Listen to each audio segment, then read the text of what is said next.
एक बार की बात है, बुद्ध एक सभा में उपदेश दे रहे थे। उपदेश पूरा होने के बाद सब लोग जाने लगे।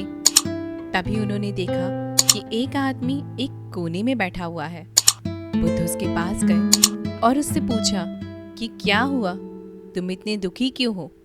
उस आदमी ने कहा, आप बहुत अच्छा उपदेश देते हैं, जिसे सुनकर लोगों का मन शांत हो जाता है, लेकिन मेरा मन अभी भी बहुत बेचैन है, शांत नहीं हुआ।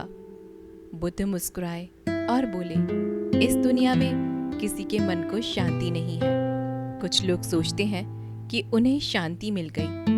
वो भूल जाते हैं कि जो शांति आज उन्हें मिली है, कल उनसे छीन ली जाएगी और फिर से वो अशांत हो जाएंगे।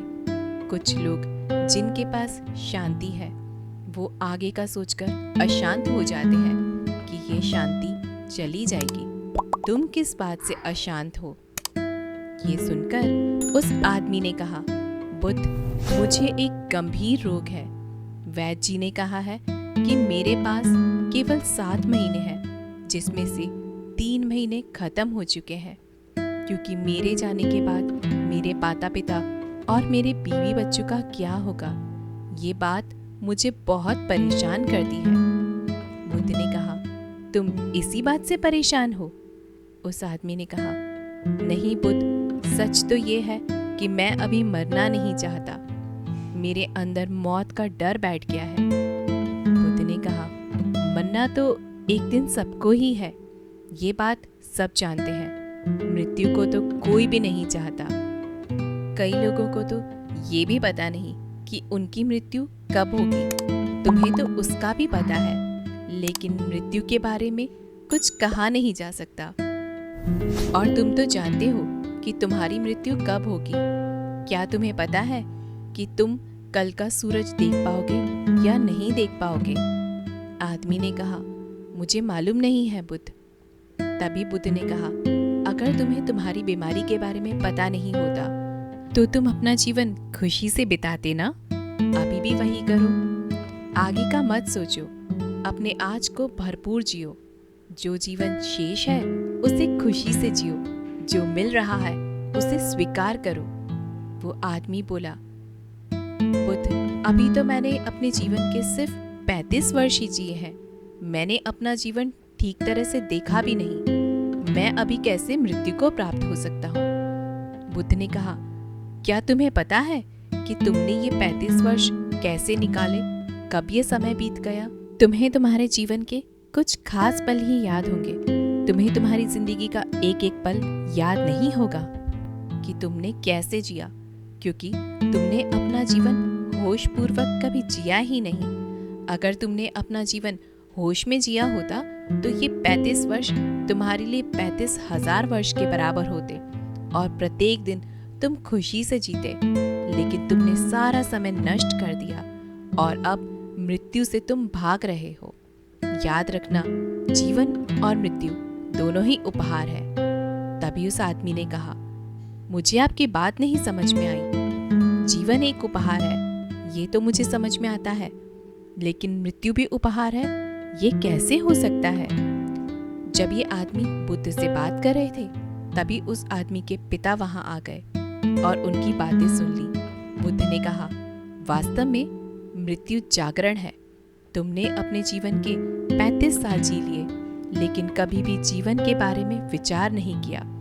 लेकिन मृत्यु की आहट से तुम जीवन के बारे में विचार करने लगे। मृत्यु का यही काम है, ये जीवन को जागरण की तरफ ले जाती है। अगर मृत्यु न होती तो आदमी जीवन जीने तक अंधेरे में ही रहता और कभी भी रोशनी की तरफ नहीं बढ़ता। इसके बाद बुद्ध ने पूछा, तुम्हें जन्म से पहले की कोई बात याद है? आदमी ने कहा, मुझे जन्म से पहले का कोई ज्ञान नहीं है बुद्ध। तभी बुद्ध ने कहा, जैसे तुम्हें जन्म से पहले का कोई ज्ञान नहीं है, ठीक उसी प्रकार तुम्हें मृत्यु के बाद का कोई ज्ञान नहीं है, इसलिए तुम डर रहे हो। तुम अपने जीवन के शेष दिन खुशी से जियो, ध्यान करो। जब तक तुम जीवन को नहीं समझोगे, तब तक तुम मृत्यु को भी नहीं समझ पाओगे। तुम्हारे अंदर मृत्यु का डर बना रहेगा, लेकिन जब तुम मृत्यु को समझ जाओगे तो तुम्हें मृत्यु एक उपहार लगेगी। बुद्ध की बातें सुन उस आदमी के पिता ने कहा, आपकी बातें सही है, लेकिन आप मृत्यु को हमारे लिए उपहार बता रहे हैं। लेकिन वो हमारे लिए उपहार कैसे हो सकती है? और अगर मैं मान भी लूं कि मृत्यु उपहार है, तो एक ना एक दिन मृत्यु आने के बाद ये उपहार भी छिन जाएगा। इस पर बुद्ध ने उसके पिता से पूछा, तुम्हें कभी किसी ने कोई उपहार दिया है? तभी वो पिता बोले, हाँ, मेरी बेटी ने मुझे दिया था। बुद्ध ने पूछा, अब वो कहाँ है? गांव में एक बाढ़ आई थी, उसके साथ वह उपहार भी नष्ट हो गया। तभी बुद्ध ने कहा, क्या इससे तुम्हारी बेटी के प्रति तुम्हारा प्यार कम हुआ? पिता ने कहा, नहीं, मुझे वो पल आज भी याद है जब मेरी बेटी ने मुझे वो उपहार दिया था। वो उपहार मैं कभी नहीं भूल सकता। वो मेरी बेटी ने मुझे पहली बार दिया था। वो हमेशा मुझे मेरे मरते दम तक याद रहेगा। इस पर बुद्ध ने कहा, ठीक इसी प्रकार तुम्हारा बेटा भी तुम्हारे साथ हमेशा रहेगा। उसके जाने के बाद आपने कितना जिया ये मायने नहीं रखता। खास बात यह है कि हम जो जीवन जीते हैं उसे पूर्ण रूप से जागृत होकर जीना चाहिए। उस आदमी ने कहा, आप सही कह रहे हैं, लेकिन मेरे बाद मेरे परिवार का क्या होगा? बुद्ध ने कहा, क्या तुम उनके लिए कुछ कर सकते हो?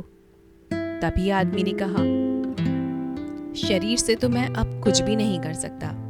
बुद्ध ने कहा, फिर जब तुम कुछ नहीं कर सकते हो तो उस बारे में सोच क्यों रहे हो? जो समय बचा है उसे पूर्ण रूप से जियो।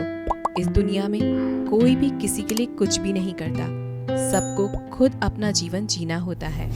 हमें बस एक भ्रम होता है कि हम उनके लिए कुछ कर रहे हैं, लेकिन हम कुछ भी नहीं करते हैं। हम सिर्फ अपने लिए ही सब कुछ करते हैं।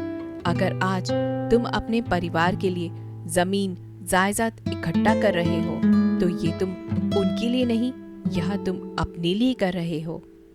अगर तुम उनके लिए कुछ भी नहीं कर पाओगे तो भी उनके जीवन में कोई खास फर्क नहीं आएगा, क्योंकि जीवन कभी भी एक समान नहीं चलता। कठिनाइयों से और सुख से इस तरह ही जीवन चलता रहता है। जीवन कभी भी आसान नहीं है, संघर्ष करना पड़ता है, तभी जीवन चलता है। गरीब आदमी से ज्यादा परेशान अमीर आदमी होता है। इससे यह पता चलता है कि धन से तो जीवन को सुरक्षित नहीं किया जा सकता, लेकिन पूर्ण रूप से जागृत होकर जीवन को सुरक्षित किया जा सकता है। ऐसा करने से हम जीवन की सभी कठिनाइयों को समझ पाते हैं, जिंदगी और मौत को समझ पाते हैं और आसानी से जीवन जी सकते हैं। वो आदमी बुद्ध की बातें सुनकर बोला, बुद्ध, मैं आपकी बातें समझ गया और अब मुझे मृत्यु का भय खत्म हो गया है और अपना बचा हुआ जीवन मैं खुशी से जीऊंगा। दोस्तों, अगर आपको हमारी कहानी ज्ञानवर्धक लगी हो तो इसे अपने सगे संबंधी और दोस्तों के साथ जरूर से शेयर करें और इस चैनल को सब्सक्राइब जरूर करें ताकि आपको हमारी कहानियाँ मिलती रहे। मिलते हैं अगली कहानी में। तब तक के लिए दोस्तों अपना ख्याल रखिएगा।